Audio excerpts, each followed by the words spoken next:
Okay, in this portion of the video series, we're going to show you two different ways to remove the governor. Well, one, remove it, and one, eliminate its function. And how to remove the low oil sensor that can cause intermittent shutoff on your engine when you're riding off-road at odd angles.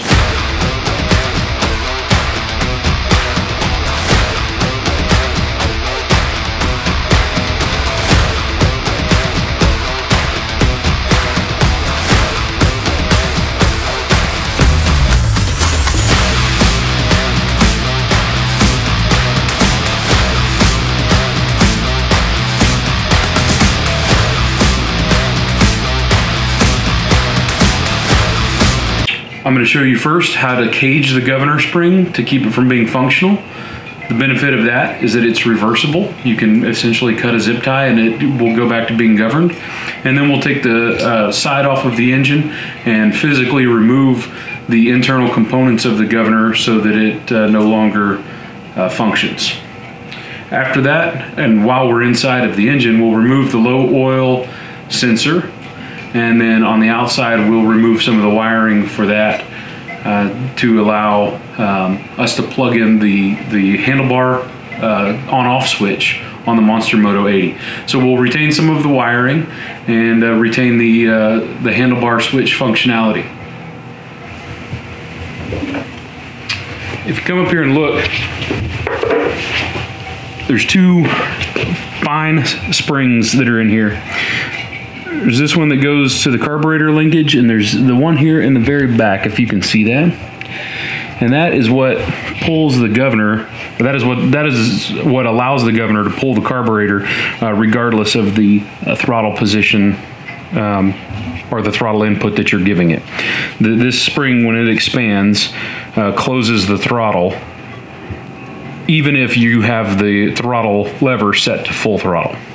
So if you cage this spring by putting two zip ties on it, you can eliminate that function. What I like to do is take a zip tie and cut the head off of it, take another zip tie and fish it through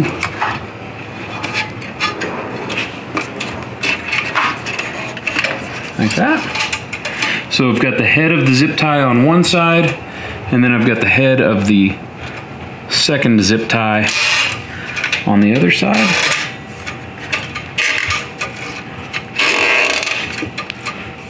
Slide those together. Don't have to put a lot of pressure on them, just want them slid together like that. And now when the governor actuates, the spring cannot expand, and so you've effectively bypassed your governor. If you want to return it to its governed state, reach in there with some needle nose pliers or a razor knife and just cut the zip tie, and it will be returned to its original state.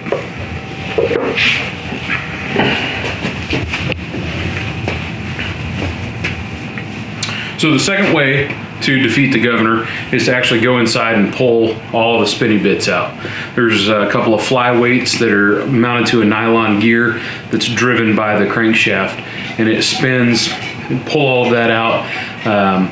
There's not a lot of weight to it, so don't think that you're doing something miraculous in reducing weight, but it does get some components out of the engine. There's some washers inside of the engine. You got to make sure you get all three of them.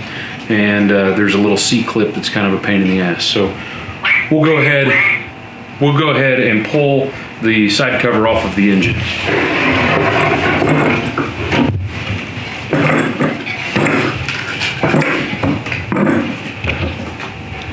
The engines do ship with a little bit of oil in them. So unless you are prepared to clean up a mess, be sure that you keep them tipped to where the oil stays inside. Bolts on the side of the case are 10 millimeter. You can use a rattle gun to take them apart. Not a good idea to use a rattle gun to put it back together. There is a paper gasket that goes around here. If you don't tear the paper gasket, you can reuse it. If you do tear the paper gasket, you can use a new paper gasket. Those are available. Or you can use the silicone forma gasket that you get like at auto parts stores. What I'm doing here is taking the key stock out. We don't reuse this key stock, so we can take it out and set it aside.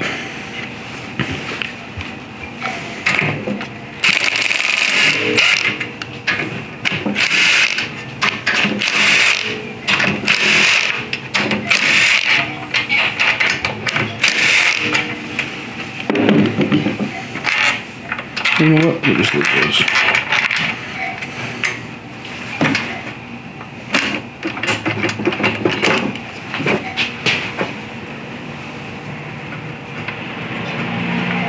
What I'm doing now is I'm trying to gently rock the cover and see if I can get the paper gasket to stay to one side or the other, so that I don't tear it. So I'm gonna get a flathead screwdriver. And you can see if you come over to this side, you can see where here the paper gasket is going with the top, and here the paper gasket is trying to stay on the bottom. So I will try to tease that up without tearing it. And again, it's no big deal if you do tear it. Just put a little gasket maker on there, and yeah, like that. I just tore it.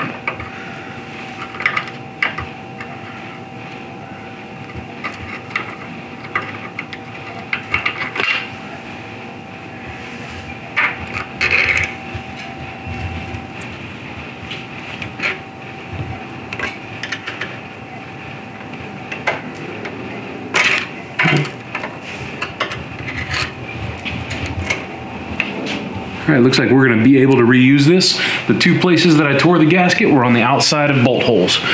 So I'll show you here in just a second what has happened. But easy enough. Yahtzee.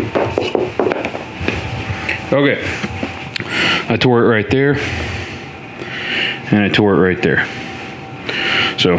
Well, I tore it there too. So those aren't required for sealing the engine. So we'll be able to reuse this gasket, set it aside, and find all of those bolts that I flipped upside down and threw away.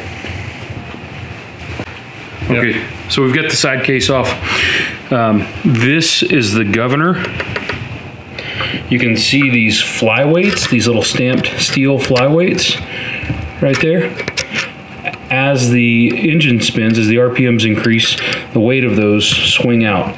There is a plastic, we're going to show you all this as we take it apart. There's a plastic sleeve here that gets pushed up by the flyweights, and when it pushes up, it pushes this lever, the lever there marked L68. It pushes that lever up, rotates, and closes the carburetor. So that's the piece that we want to remove. Okay.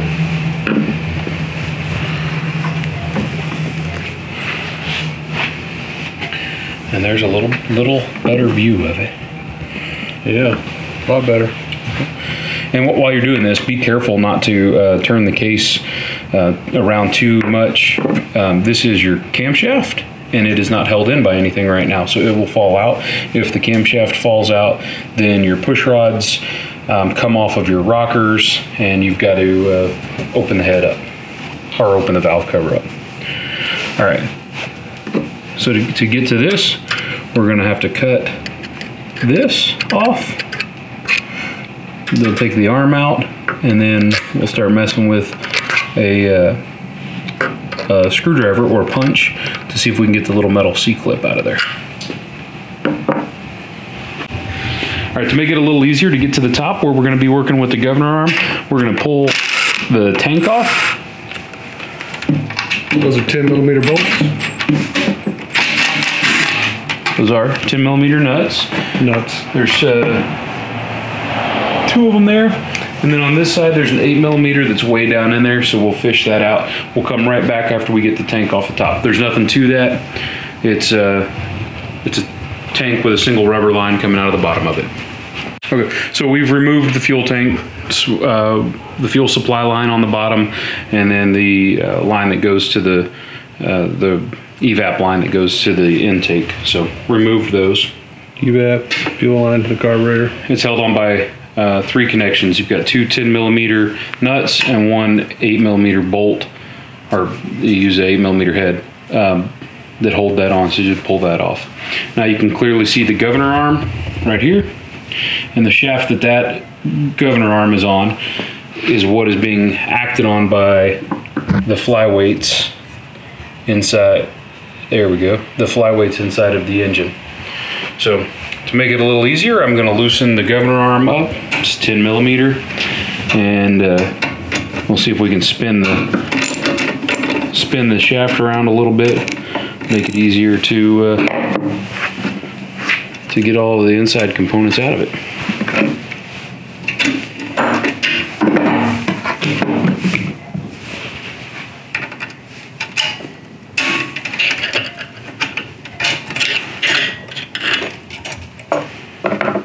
There we go. Now that turns freely. So if you look inside, so that's the arm that's acted on. Sorry, I think I just bumped your mic. That's the arm that's acted on by that old plastic. It's dark here. Let me see if I can get you some light. Here we go.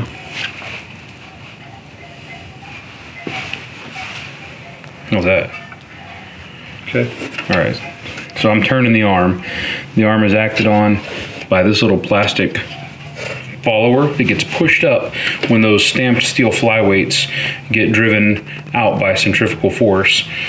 And you can see that the nylon gear that the flyweights are attached to is driven off of the off of a separate gear on the crankshaft. So removing this, you're not taking anything away. There's no accessory drive or anything like that. Once you have it out like this, you can flip it open. That is the fully governed position. And you can reach in and you can pull out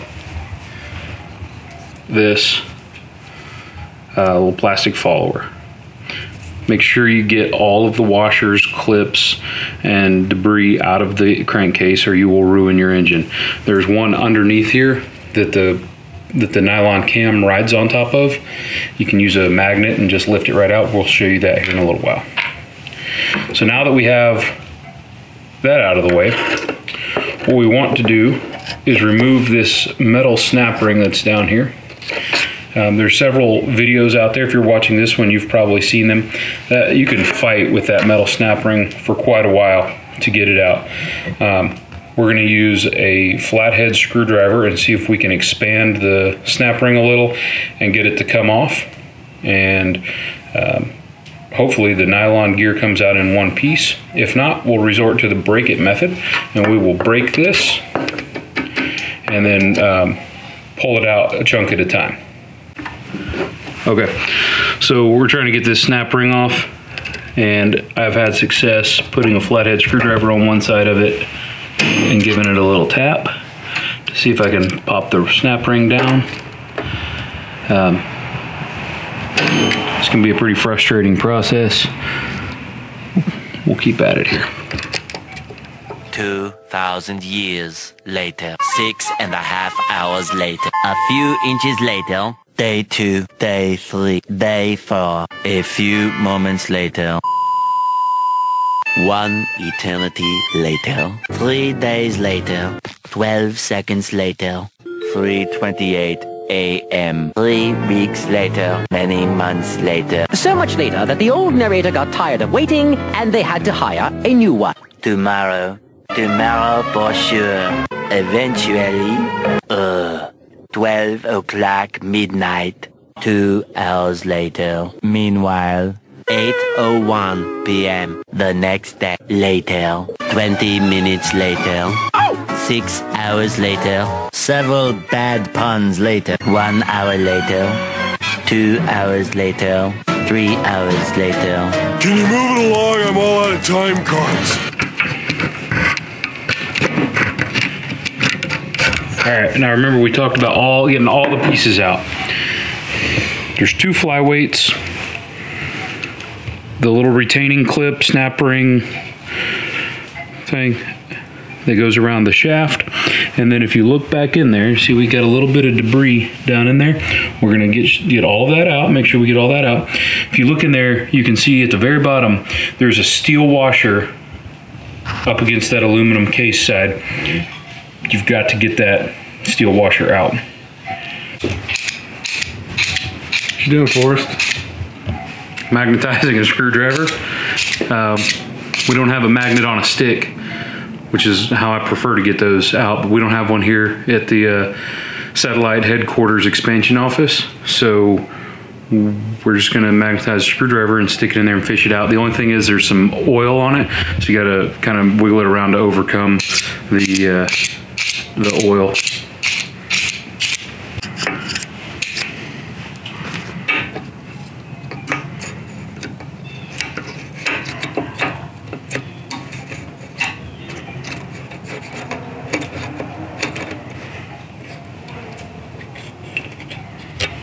Just like that, folks. Got to get that washer out. That will destroy your engine. So what do we have? We got a kitchen magnet stuck to a screwdriver. Yeah, magnetize the screwdriver a little if that doesn't work. You stick it on there and it magnetizes it a little. Oh, sorry. So now we've got, you can see, we got a couple little pieces of something in there.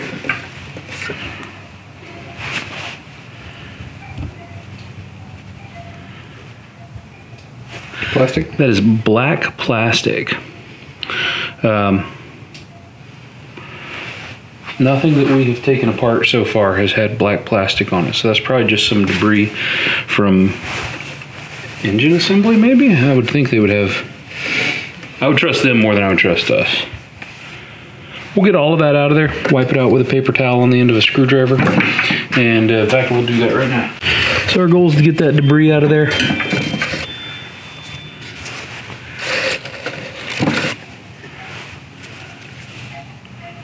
That is a piece of the nylon gear that we just cracked up as we were pulling the ring. And that is what that appears to be right there too. Another piece of the nylon. And then that black thing looks like part of the paper gasket that we may have knocked in. So look around in there, make sure you didn't contaminate anything. Get all of the metal parts out for sure. Get all of the debris out that you can. And while you're in there, you can remove the low oil sensor. Before we get to the low oil sensor, though, let's talk about this governor arm. So the governor arm is part of the throttle linkage that comes on a stock Predator. If you're switching to a top plate, then you can completely remove this. If you want to retain the stock connections for your throttle cable, the Predator engine comes with two different ways to mount a throttle cable. If you want to retain those stock connections and you want them to work, you need to leave this shaft in place. So to do that, if you look back over into the top, you're going to want to position it to where it's got room to move a little. And then you've got to put the outside portion of it back on.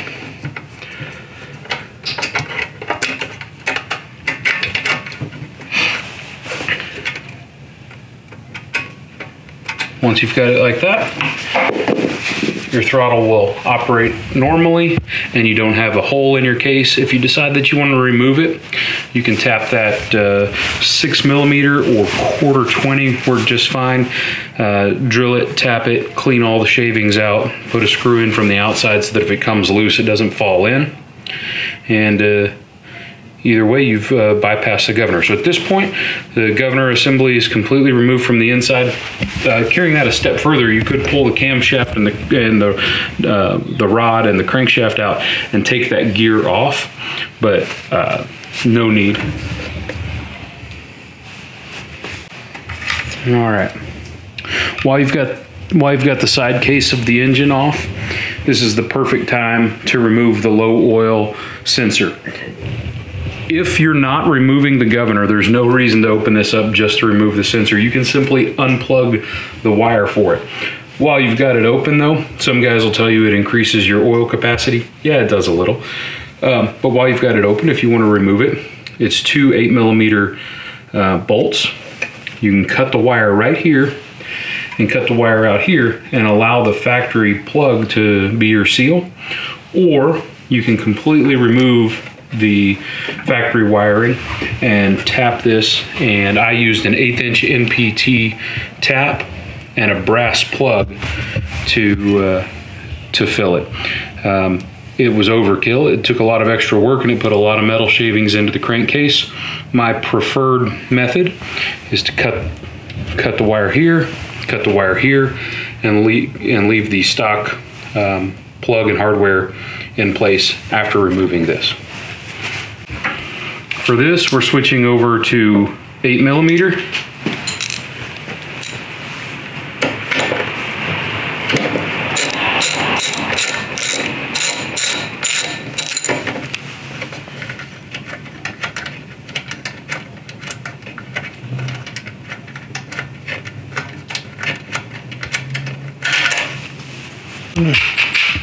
This one can be a bit tricky to get to because the cam is in the way. Again, unless you're doing some other work, don't pull the cam out, don't drop the cam out.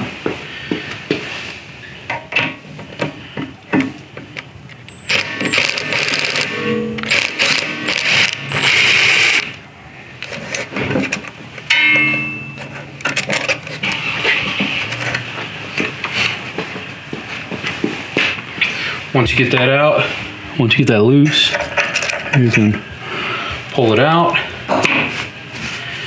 and you do not replace these bolts.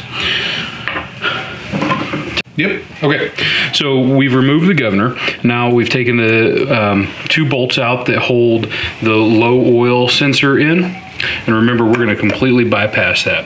So in order to retain the stock plug in the crankcase and not have to tap it, we're just going to reach in there with some dikes and surgically remove that. Oh, missed. There we go. And then the whole low oil sensor will come out. And you can throw that away. You can see what it is. There's a float in there that grounds to the case and shuts your ignition off when the oil gets low.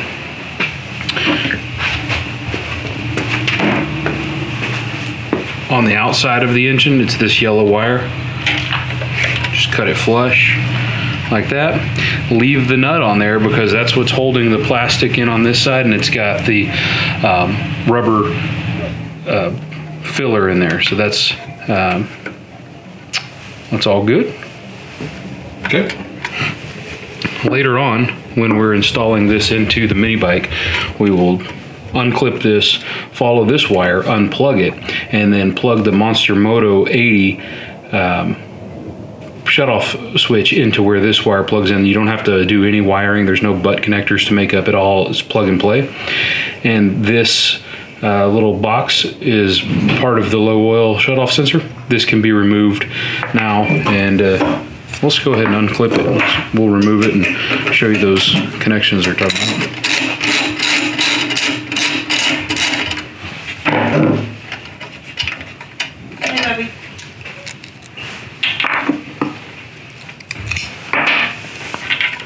So if you slide the black plastic clip apart, you can reuse it later when you're bundling all this up to make it look nice.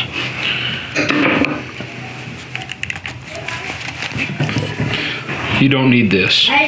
This is the connection where you will plug in the handlebar switch. Hey, Mommy. Yeah, here we go. Say when. When. All right. So we've removed the low oil sensor. We've removed the governor gear and flyweights from the inside. We left the shaft in place so that we can use the stock throttle linkage hookup. when we removed the box, the control box for the low oil sensor, it has this bolt. Save this bolt. Save this bolt. When you go to wire up the handlebar cutoff switch from the Monster Moto 80, you can put the ring terminal right there onto that spot, and then it'll work. So you'll put your butt connector in there and your ring terminal on there, and everything's good. You don't have to do any wiring. While you've got some open space here, if you pull the tank off, go ahead and use a 10 millimeter socket to loosen this nut right here. There's a spring washer under there, and that spring washer is what lets you move it with your it allows it to automatically return. It comes from the factory set up for like a stationary motor if you're running a log splitter or something like that. So once you loosen the nut there, it will return. So let me do that now.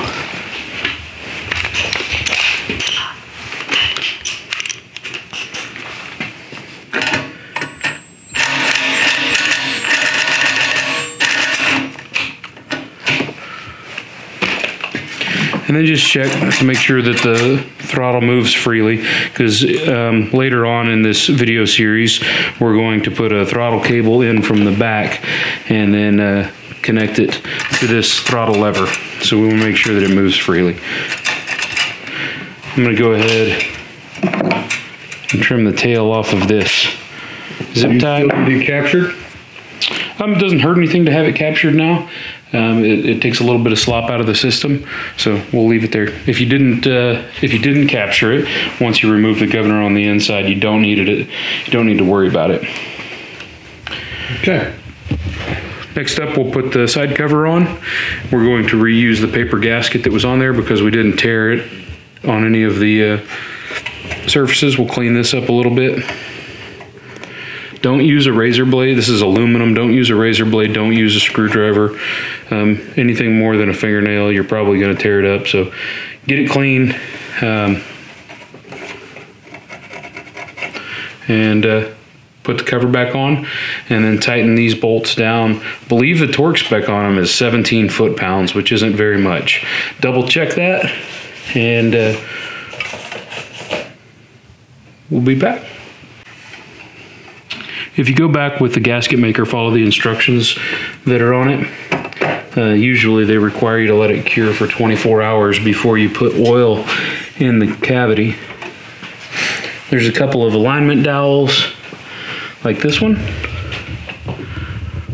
want to make sure that you get the proper alignment, and then the snap cover will kind of go right into place. Make sure you replace all 6 of the bolts. This hole doesn't get a bolt. Vanguard. Yep. Get these all started by hand. There's a lot of people, you'll see people whining on the internet saying that they stripped different holes on the side of these engines. Start all of your bolts by hand. If it doesn't go easy, it's not right. These bolts are all metric. It says 8.8 on the head. 8.8 is a metric grade. These 5 holes are all SAE. They're tapped for 5/16. 18. No. 24? These holes are all SAE. They're tapped for 5/16 24. That's a fine pitch bolt that you can usually find in the drawers at the hardware store. It's not the one that's out in the little bucket at the hardware store. It's not your normal one. You're going to buy them probably in a little plastic bag. Again, when you go and you start to screw it in, if it doesn't fit, don't force it. The crankshaft is also 5/16 24. So these are SAE. These, I guess, 6, including the crankshaft, are SAE. And then all the rest are metric. Everything else on the engine is metric. So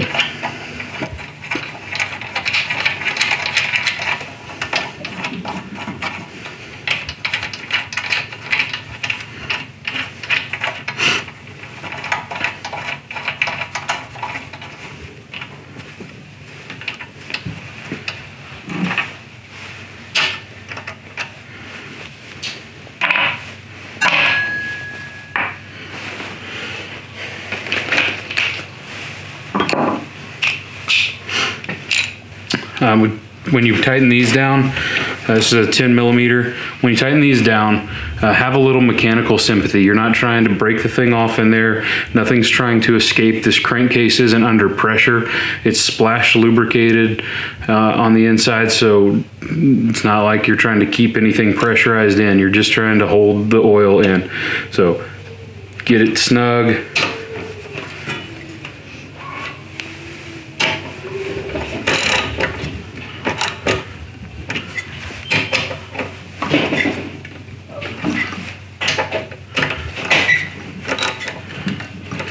Notice that I'm not holding the ratchet all the way out on the end. Hold it out here, you have greater mechanical advantage. If you hold it in here a little bit, it'll keep you from over torquing and stripping the bolts. That being said, when you're taking something out and you're having a hard time getting it, hold it all the way out here on the end. Don't have your hand right up here on the inside, or even add a cheater pipe so you get a little bit more mechanical advantage.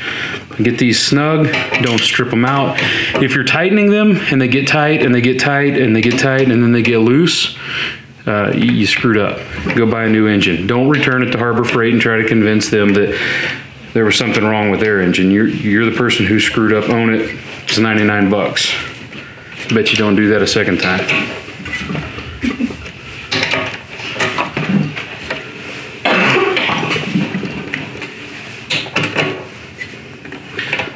All right, side cover's back on, nice and seated. We can stand the engine up. And now would be the time to put the fuel tank back on. All right, when you put the fuel tank back on, you've got these two rubber grommets that go on the studs. Those go between the tank and the block. So make sure that they're in place. Sometimes they stick to it, sometimes you lose them. The first thing you're going to want to do is hook the fuel line up. It's right here. And that can be a little bit of a challenge. Use some needle nose pliers to loosen the clamp up or to hold the fuel line. I'm going to reposition it a little bit where I can grab it one side.